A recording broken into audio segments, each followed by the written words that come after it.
Olá, aluno! Bem-vindo à nossa aula de hoje. Eu sou a professora Maricele Almeida e nessa aula do surgimento das organizações, nós veremos sobre as organizações, os principais pontos que influenciam o surgimento delas, a eficiência e a eficácia, a administração das organizações, o papel da administração, além das atribuições e habilidades do administrador. Então, vamos começar nossa aula de hoje.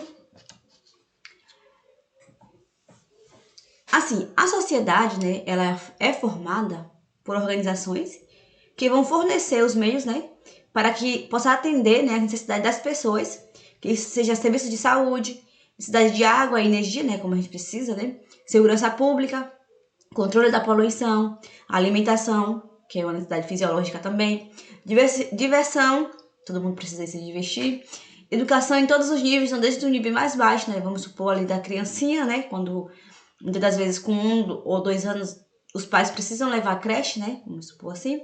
Enfim, você percebe que tudo em nossa vida vai depender das organizações. Então, até mesmo quando você nasce, você ali no hospital, ali precisa de uma organização para você tirar levar o seu filho, para tirar a certidão de nascimento. Ali é uma organização, um cartório, Então, tudo isso, a gente percebe que há uma organização enquanto sistema. Então, mas aí a gente se pergunta, como surgiu essas organizações?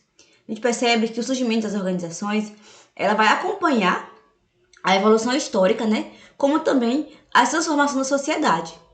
Pensando aí no nosso século XXI, a gente percebe que uma grande evolução, que o que antes muitas das vezes era feito de forma só presencial, hoje a gente consegue fazer de forma online. Então isso aí realmente é uma evolução do nosso século, que graças a Deus é muito bom, A gente percebe aí um grande avanço. Então, dessa forma, nós vamos estudar, ao decorrer dessas aulas, alguns tópicos que vão ajudar no entendimento do conceito de organização, que vem a ser organização. Então, aqui temos alguns tópicos, A divisão do trabalho, do poder, das responsabilidades ocorre de forma planejada, a fim de se atingir um propósito específico. Pense aí, por exemplo, em um departamento aí de vendas, de marketing. Todo mundo ele tem uma atividade de responsabilidade definida. Você é responsável por captar os clientes. Você é responsável por realmente fazer a venda. Você é responsável por fazer a pós-venda. E você é responsável por fazer toda essa parte financeira. Então, a gente percebe que há uma divisão, Cada um tem um poder e tem as responsabilidades, Isso de forma totalmente planejada. Para quê? Para que chegue no final consiga atingir um propósito específico. Então, o propósito ele vai se expressar em um ou mais objetivos. Realmente, às vezes, uma empresa ela só quer lucro, Outras ela não quer só lucro. Outras elas querem lucro, querem reconhecimento no mercado. Outras querem, realmente colocar a marca ali, para ser reconhecida. Também, outro propósito, o êxito não pode ser desvinculado das pessoas, já que elas pensam, planejam e executam as atividades necessárias.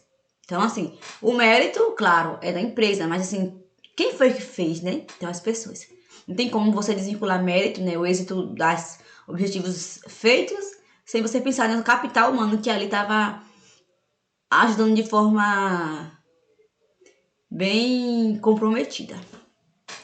Então, a estrutura define, como as pessoas se articulam e vão executar suas tarefas. Então, é bem também outro fator que a organização ela permite é uma característica das organizações, Então, nós normalmente dizemos o que tem que ser feito e como tem que ser feito.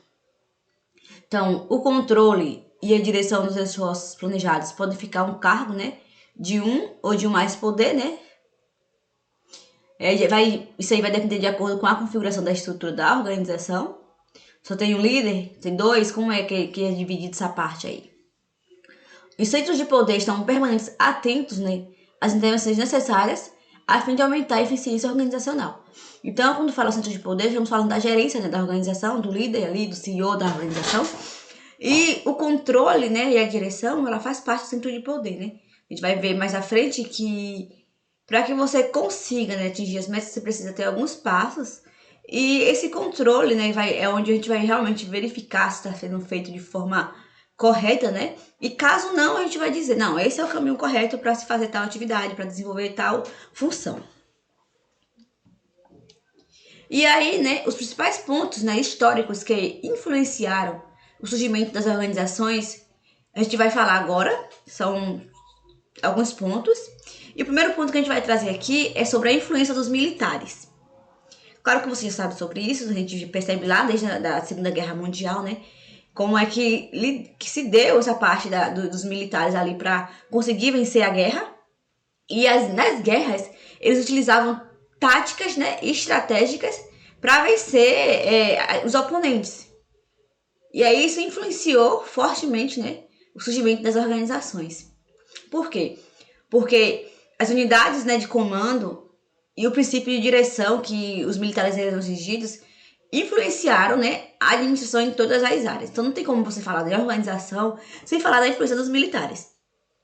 Então assim, né, conceitos sobre estratégias, planejamentos, logísticas, hierarquia, trabalho em equipe, unidade de direção, comando e ordem são utilizados até na atualidade, né, em todas as organizações. E quando você vai assistir um filme, você percebe, né, um filme de guerra, vamos dizer assim, você percebe nitidamente quão organizado eram eles.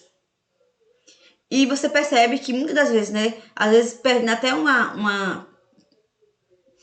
perdia em alguns momentos, mas muitas das vezes eram vencidos porque eles tinham organização, né? Tinha isso aí, estratégias, eles utilizavam estratégias tanto táticas quanto, né, estratégicas para conseguir vencer o seu oponente. E até hoje, graças a Deus, devido às militares aí, até mesmo surgiu, né, a pesquisa operacional, a logística, tudo com foco, né, nessa influência dos militares. Outro fator, né, que influenciou foi a Idade Média, né? Então aí no final da Idade Média se deu um brando processo de modernização da sociedade, né? E aí onde começou a se dividir entre cidade e campo. Antes era só uma coisa. Então, enquanto, né, os moradores do campo tinham aí a agricultura como sua principal fonte de renda, né? Os da cidade, eles se baseavam já na indústria e no comércio.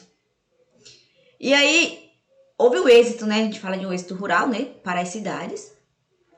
O que vai enfraquecer esse sistema feudal. E aí vai impulsionar um novo modelo de trabalho manual. Que aí vai aparecer o quê? O artesão, que desempenhavam diversas funções. Então, os donos do processo produtivo, eles ficavam com a maior parte dos lucros, né? E aí conheciam, né, os pontos comerciais, forneciam, na verdade, os pontos comerciais para vender os produtos. E neste processo, o mestre contava com ajuda e esses aprendiam as técnicas empregadas, né, na produção e como pagamento dos serviços prestados recebiam comida, moradias e roupas. Então não existia um salário assim monetário, né? Existiam essas necessidades básicas sendo atendidas a partir do trabalho desenvolvido, né, pelos esses artesãos. Outro fator que ajudou bastante, né, nesse contexto foi o Renascimento. O Renascimento, né, é uma reforma cultural. Ele é considerado, no campo político, né, o período de surgimento e consolidação do Estado moderno. O que aconteceu? Esse Renascimento cultural é um período da história europeia, né, em que houve a retomada de temas, ideias e técnicas que eram utilizadas durante a antiguidade grega e romana, nos campos da arte, não só da arte, né, como da ciência, como também da filosofia. Então esse movimento cultural, ele ocorreu entre os séculos 14 e 16. E aí principalmente em algumas cidades italianas, né, e se contrapunha aos valores católicos cultivados durante a Idade Média.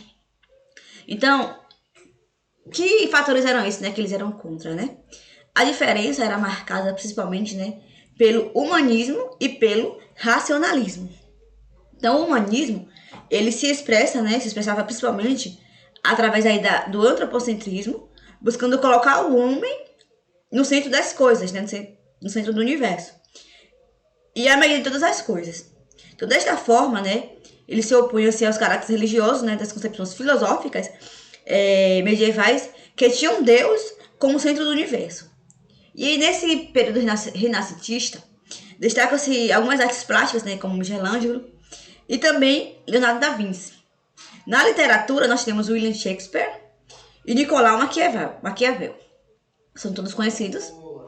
Como também na ciência, nós temos aí o Nicolau Copérnico e também o Galileu Galilei, tá?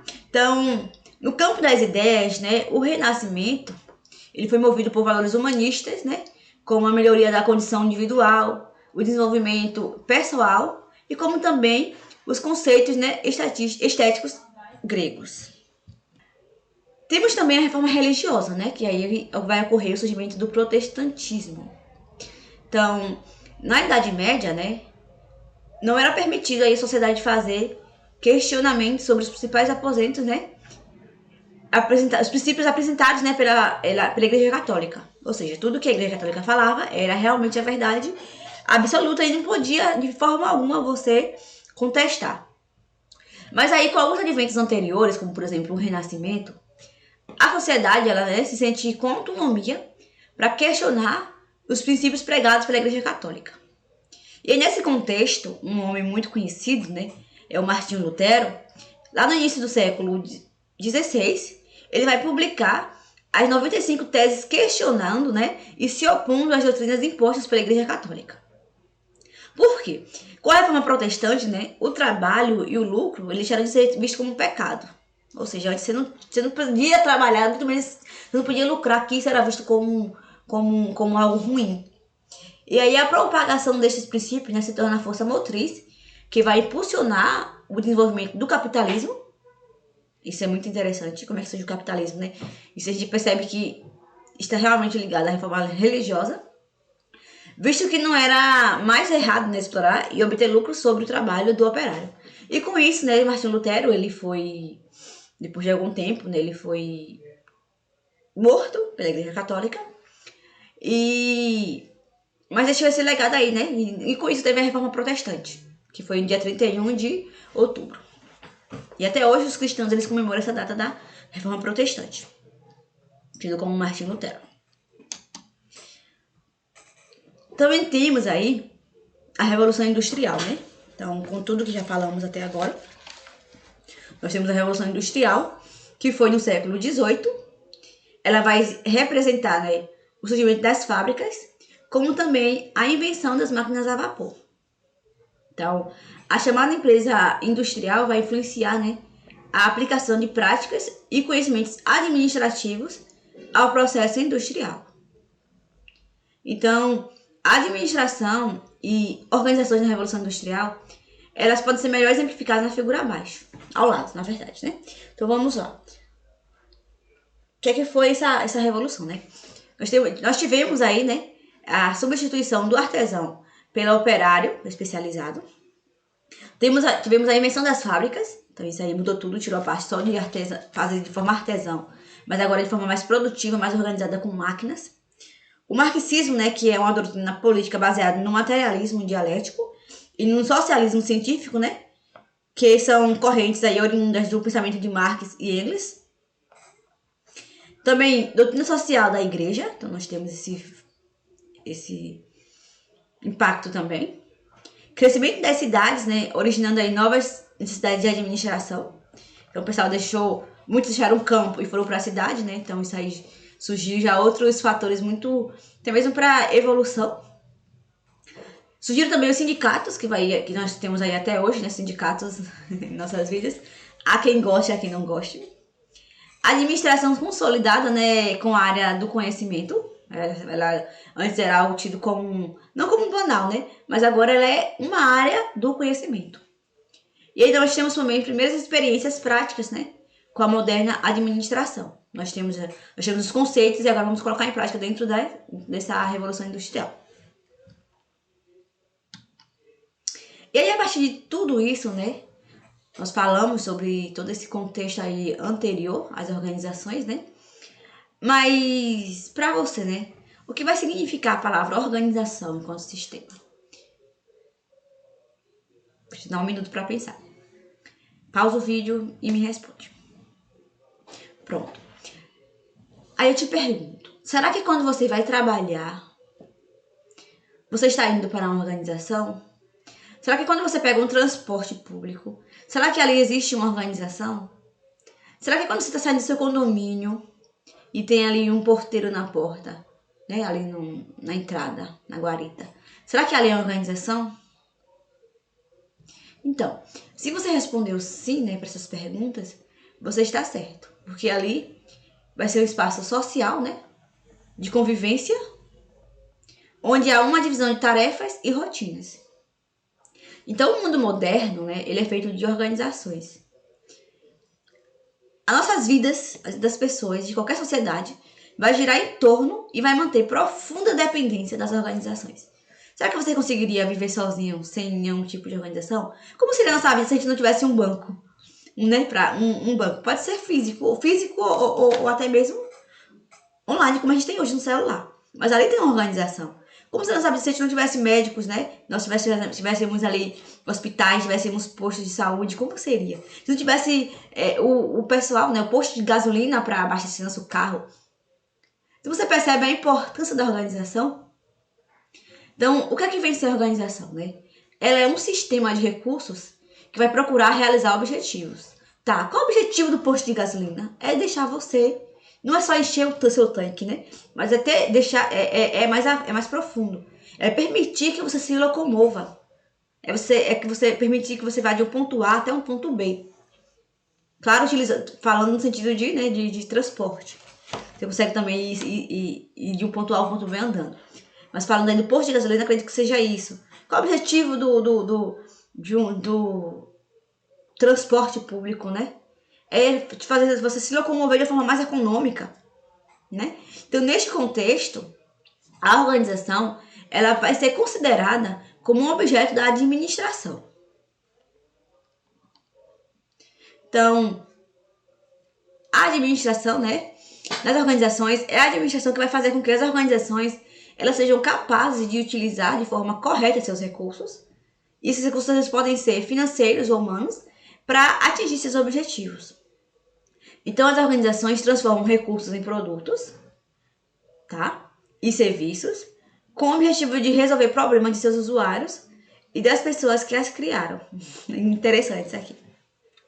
E para que, né, seus objetivos sejam alcançados, vai ser necessário organizar esses processos com os princípios da administração e com eficiência e eficácia.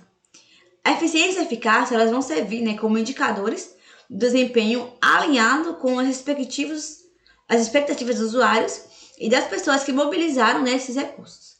Então a gente percebe aqui, né, que temos aqui nessa figura aqui ao lado, nós temos a organização no centro e nós temos aqui os recursos, né? Pessoas, informação, conhecimento, o espaço, o tempo, dinheiro necessário, como também as instalações. Então isso aqui é a entrada do processo, vamos dizer. Nós temos aqui o processamento, que é a organização, e aí para quê? Para atingir o objetivo final, que é atender alguma necessidade, né? Ou resolver algum problema dos usuários que criaram. E aí, falando de eficiência e eficácia, vamos agora definir quais são esses termos, né? O que é eficiência, né? A eficiência, ela é usada para indicar, né, que a organização ou profissional vai utilizar de forma produtiva e econômica os recursos, né, a fim de alcançar os objetivos. Então, quanto mais alto aí o grau, né, da economia de recursos, com o máximo de produtividade, mais eficiente vai ser a organização ou indivíduo. Ou seja, a eficiência está ligada ao modo correto de fazer as tarefas, de realizar as tarefas. Então, uma organização, ela só é considerada eficiente quando alcança aí a meta de volume de produção, né, com menor quantidade de recursos gastos possíveis. E isso ao menor custo por unidade produzida, tá? E essa eficiência, ela geralmente está relacionada ao nível operacional. Então, quanto eu consigo produzir usando esse tanto de recurso? Já a eficácia, ela é utilizada, né, usada para indicar, né, quando uma organização ou um bom profissional vai realizar objetivos. Então, quanto mais alto o grau de realização dos objetivos, mais a organização ou profissional são eficientes. são eficazes, na verdade. É a capacidade de atingir as metas, né? E objetivos já estabelecidos. E é a meta do desempenho da organização, né? É o alcance dos objetivos ou alvos. Isso está relacionado ao quê? A rentabilidade, ou seja, o lucro, a participação no mercado, o crescimento da organização, a qualidade desse serviço, desse produto que está sendo produzido, a estabilidade, como também está ligada à eficiência. E geralmente a eficácia, ela já está realmente relacionada ao nível mais gerencial, né, mais tático. Então, de forma resumida, né, uma organização, ela vai ser dita eficaz se faz as coisas corretas, alcançando seus objetivos. Já uma organização, né, eficiente, ela vai realizar seus objetivos com a menor quantidade de recursos. Dessa forma, a gente pode dizer, né, que a eficiência e eficácia, elas vão andar juntas e não tem como uma organização ser eficaz sem ser eficiente. Ela pode ser eficiente, mas ela não pode ser eficaz. E aí, só voltando aqui a um slide, nós temos, por exemplo, eu trouxe aqui 2 exemplos sobre eficácia e eficiência que vai ilustrar de forma mais lúdica que seria isso, né? Vamos lá supor que um homem ele vai cavar um poço, né, com perfeição. E aí realiza um trabalho com eficiência, né? Mas o homem, né, que sabe o local correto para cavar o poço, né, e achar água, ele vai aí realizar um trabalho com eficácia, tá? Porque ele sabe o que ele está fazendo e vai economizar tempo depois de estar procurando onde tem água. Outro exemplo, muito... talvez você vá lembrar de um contexto que é bem recente, né, da Copa do Mundo, é o seguinte. Então, um jogador, né, de futebol, ele está competindo na final da Copa do Mundo, né, e conseguiu ser o artilheiro dos jogos, né, e desse campeonato muito falado, né, no mundo todo, marcando aí o total 15 jogos durante toda a Copa. No final, ele vai marcar 3 gols sozinhos, o que vai mostrar que ele foi eficiente durante todo o campeonato. Mas aí, infelizmente, né, o outro time também é bom, jogou com ele, e aí empatou, né, esse jogo, e aí a Copa acabou indo para os pênaltis. Então, apesar de todo o esforço, né, e da eficiência do jogador, ele não vai conseguir ser eficaz, visto que a vitória, né, que era a sua meta e do seu time, não foi alcançada, indo aí para outro time, para outra nacionalidade. Vocês lembraram aí de algum feito? Eu lembrei bastante disso aqui, por isso que eu coloquei. Vamos lá. Então tá claro que seria eficiência, seria eficácia. E aí, seguindo, né, nós temos a administração das organizações. Então, a administração, ela realmente é importante em qualquer escala na utilização de recursos para realizar objetivos. Seja até no seu nível mais pessoal. Agora, início de ano, você tem metas se escrever algumas metas, né? Então, para realizar essas metas, alcançar esses objetivos, você precisa ter uma organização. Então, seja eles na individual, em grupos, familiar, social ou até de forma organizacional como um sistema. Então, visualize, né? Pense aí em uma empresa bem próxima a você, seu bairro, sua cidade ou no seu país. Pense aí desde pequenas até as maiores. Pense aí nesses mercadinhos, nessas bodegas, né? Esses locais bem pequenos que a gente vê aí no nosso bairro. Padarias, postos policiais. E também imagine sua família como uma organização. Seus integrantes e a forma como ela é conduzida, né? E administrada. Conseguiu imaginar? Será que existe aí alguma importância, né? De administrar essas organizações? Ou a gente pode fazer isso de qualquer forma? Acredito que você me respondeu que não, né? A gente precisa aí ter uma organização, precisa ter parâmetros para que consiga fazer essa organização, para que consiga ter uma administração. Então, mas aí, afinal, né? Qual a importância, né, dessa administração nas organizações? Qual é? Para Chavenato, ele vai falar o seguinte, que embora o processo administrativo seja importante em qualquer utilização de recursos, a razão principal para estudá-lo é seu impacto sobre o desempenho das organizações. Ou seja, se você quer estudar, ou se você quer ter um desempenho bom no final, você precisa ter administração. Não tem como deixar, né, as coisas sem um rumo, sem um norte, que aí vai chegar a um lugar, ao fracasso. Mas se você quer aí um bom desempenho, você precisa ter administração dentro da sua organização. Seja ela individual, familiar, seja grupo, social, ou até mesmo num âmbito maior, organizacional. E aí vem, né, surge aí o papel da organização, né? Então, no âmbito da organização, vai caber à organização, né, a tarefa de pensar e definir os objetivos, valores e metas a serem atingidos e resguardados. Então, estes devem ser permanentemente reafirmados e expostos de forma clara, com o objetivo de facilitar a percepção e o entendimento pelo conjunto de pessoas envolvidas no trabalho. Eu lembro-me de dos meus trabalhos que eu tinha, né, nessa organização, e lá era uma empresa que tinha certificado, né, ISO, integrado, sistema integrado ISO, tinha 9.000, a 14.000 e a 18.000. E toda semana, né, a gestora de qualidade lá, ela passava dizendo para você, né, na verdade ela fazia você falar, né, qual é a missão daqui, qual é a visão, o que é que você entende, qual é o nosso objetivo aqui dentro. E eu achava isso interessante, porque muitos dos operários, né, muitas pessoas do chão de fábrica, muitas vezes estão ali só para fazer sua atividade, às vezes até esquece, né, porque eu tô aqui, vou aqui apertar parafuso, vou fazer algo muito só aquilo. Mas aí quando ela passava isso, ela fazia as pessoas lembrarem, né, por que estava ali, né, e também o objetivo que a organização tinha. Então é importante estar sempre de forma clara e exposta, além de estar tudo na parede, tá? Ao longo dos corredores da empresa tinha lá muito bem definido tudo isso. E aí chega outro fator também muito importante, que é a atribuição do administrador, né?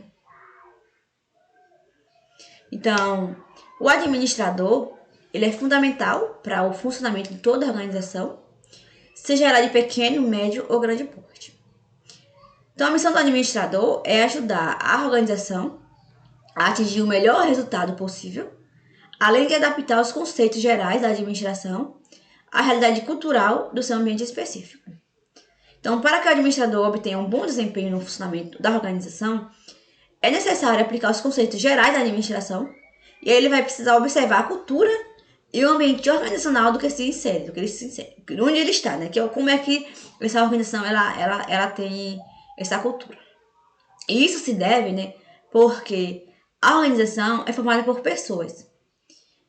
E as funções de um administrador, de um gestor, eles podem ser resumidos em planejar, como está aqui essa figura ao lado, organizar, dirigir e controlar, tá?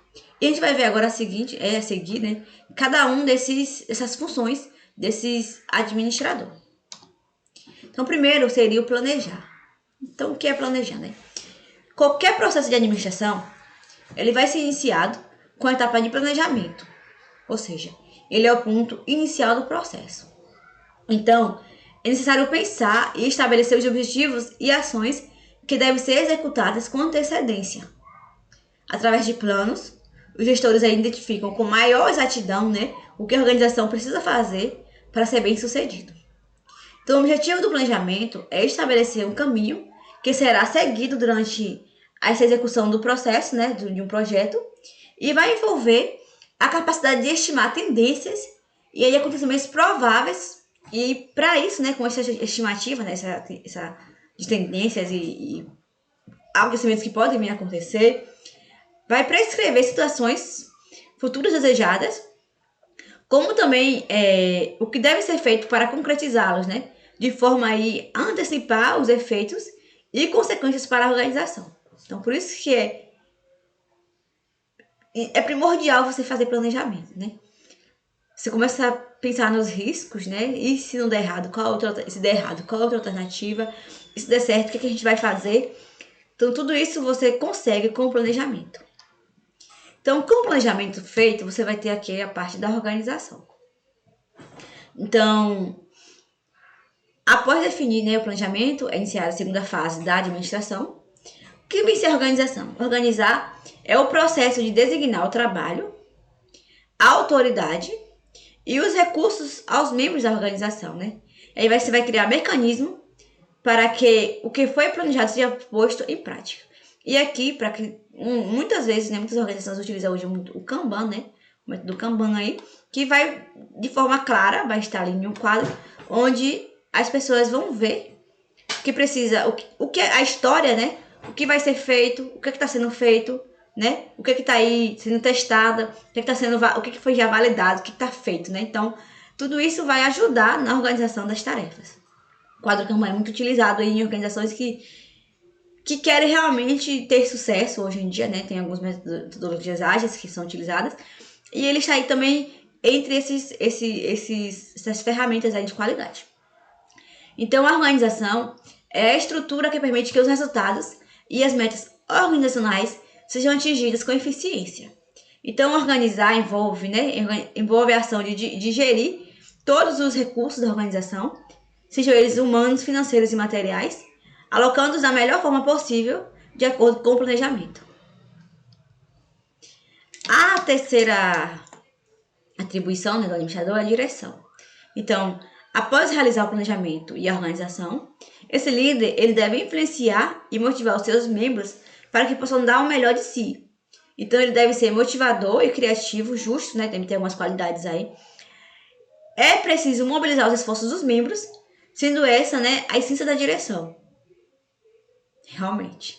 E essa acredito que seja, assim, uma das partes mais desafiadoras. Não mais difíceis, mas desafiadoras, porque envolve pessoas. Então, você precisa ser motivador e criativo para que as pessoas entendam e aí agarrem aquela coisa e falem, não, realmente, vamos fazer juntos. Então, a direção, ela é a função relacionada com a tomada de decisão e é responsável, né, por fazer com que as ações realizadas fiquem alinhadas com o planejamento executado. Por fim, nós temos o controle, né? Então, qualquer pessoa que administra aí uma organização, ela deve verificar, tá? Sempre, né, se as coisas estão saindo conforme os objetivos que foram inicialmente planejados. E aí, para isso, você pode utilizar muitas ferramentas da qualidade. Muitas ferramentas aí vai ajudar nesse controle, né? E caso haja desvio do planejamento, né, esse administrador, ele deve tomar ações para que o trabalho volte a essa normalidade. Então, o líder, ele deve ter o controle do que está acontecendo, ou seja, deve acompanhar o processo. Desde o planejamento, né, passando pelo planejamento, passando pela organização das tarefas, passando pela direção e passando pelo controle. Aí você percebe que administrar não é uma tarefa fácil, né? Mas quando a gente usa aí as teorias a nosso favor, a gente verifica que é possível, porque você tem um norte. Não é algo que você está criando, mas é algo que já tem feito, né? Alguém já desenvolveu e a gente consegue aí. Se a gente aplicar, acredito que um dos maiores problemas das organizações, que uma falência, né, dentre outros fatores, é o fator administrativo, né? Que muitas das vezes não coloca em prática. Acredita-se que, pelo senso comum, né, sabe-se tudo, e aí muitas das vezes leva a empresa à falência, né? Leva a empresa a fechar as suas portas. Alguns dados mostram, né, que algumas empresas de pequeno porte principalmente, levam aí 2 anos até fechar as suas portas. Por quê? Porque não sabe administrar.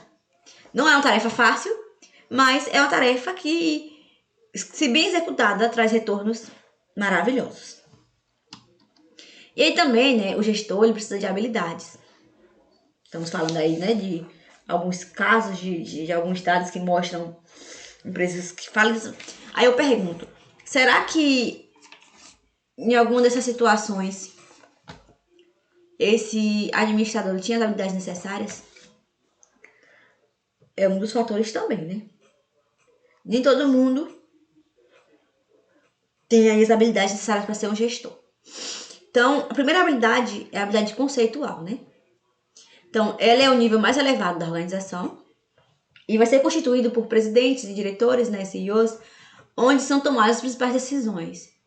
Que decisões são essas, né? Vamos abrir uma filial aqui, vamos investir em tais equipamentos assim.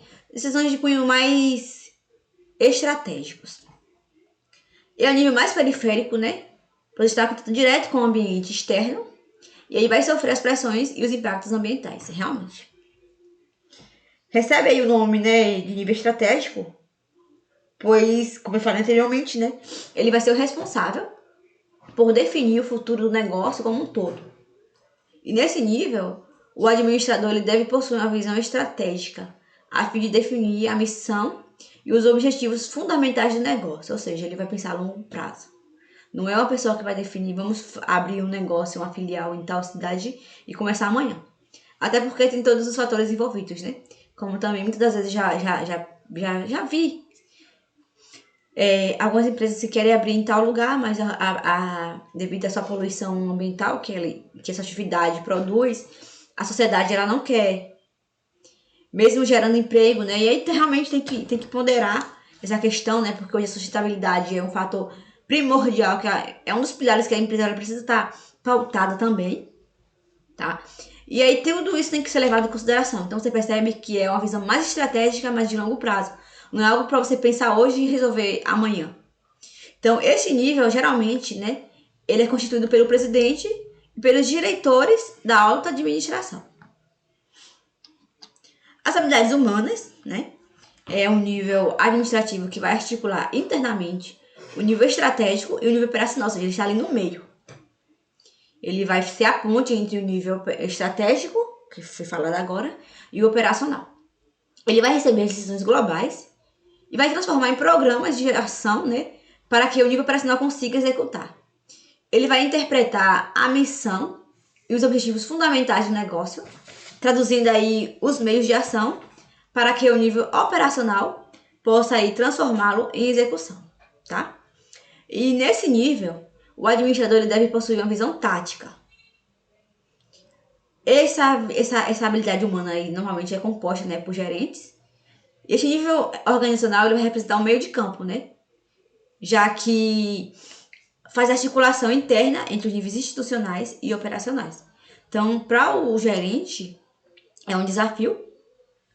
Em todas as habilidades tem desafios, né? Mas o gerente ele vai precisar transformar, né, decisões globais em programas para que esse nível operacional consiga executá-los.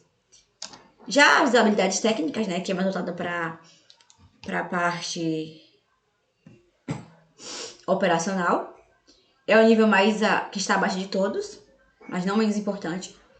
É realmente o processo produtivo ali da organização, é o coração, né, da empresa, é de onde sai se não tiver produto, se as pessoas operacionais, né, não trabalharem, não tem produto para sair, não tem nem como ter organização, né, vamos dizer assim.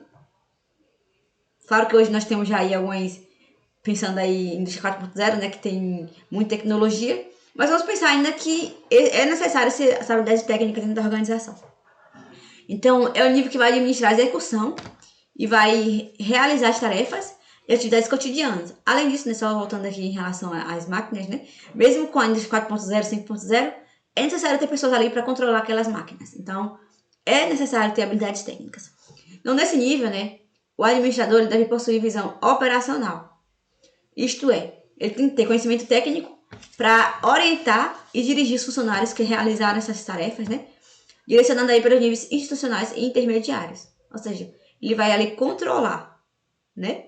Controlar e verificar se está sendo tudo feito de forma correta. Então, aluno, nessa aula você aprendeu, né, sobre o surgimento das organizações, nós temos um breve resumo, os pontos históricos que influenciaram os surgimentos, né, como a Idade Média, o Renascimento, a Reforma Protestante e a Revolução Industrial. Além disso, você conheceu, né, a importância da eficiência e eficácia para a organização, para que serve a administração na organização e o papel desta, como também o papel do gestor, né, levando em consideração aí os 4 pilares que sustentam a administração, que é o planejar, organizar, dirigir e controlar. Além das habilidades de um administrador, que são habilidades conceituais, humanas e técnicas. Então, aluno, você entendeu como funciona o surgimento das organizações? Ou precisa estudar mais um pouco? Se você ainda tem dúvida, assista a videoaula quantas vezes você achar necessário. Lembrando também que você tem outros materiais disponíveis na plataforma. O e-book, por exemplo, vai trazer esse material que eu acabei de abordar durante a videoaula. Dessa forma, leia com atenção esse material, porque temos um questionário que foi elaborado com base no e-book. Para complementar seus estudos, há uma indicação de uma leitura. Eu espero ter contribuído aí com seu aprendizado e que você aproveite todo o material disponível. Aqui estão as referências da aula e muito obrigada.